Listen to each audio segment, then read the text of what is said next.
আসসালামু আলাইকুম। প্রভা নিউজ 24 এর দুপুরের সংবাদে সকলকে স্বাগতম। সাথে আমি আছি তানজিলা ইসলাম। গাইবান্ধা ৩ আসনের নির্বাচনী মাঠ নিজেদের দখলে রাখতে সাদুল্লাপুর উপজেলার দামোদরপুর ইউনিয়নে অনুষ্ঠিত হলো এক বিশাল কর্মী সমাবেশ। সমাবেশে হাজার হাজার নেতাকর্মীর উপস্থিতিতে মুখরিত হয়ে ওঠে পুরো এলাকা। স্থানীয় মুরব্বী সাইদুর রহমান মুন্সির সভাপতিত্বে আয়োজিত এই সমাবেশে প্রধান আকর্ষণ ছিলেন জননেতা মোহাম্মদ সুরুজ্জামান সরকার।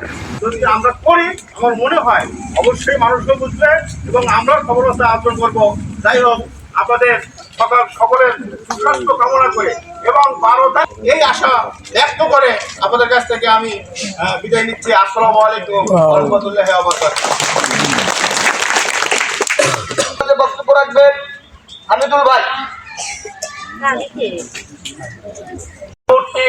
আসনের পদপ্রার্থী সূর্যমান ভাই ও গণ অধিকার পরিষদের সকল কর্মীবৃন্দ এবং আমার সামনে মা ও বোনেরা, ভাইরা, চাচারা এবং মঞ্চে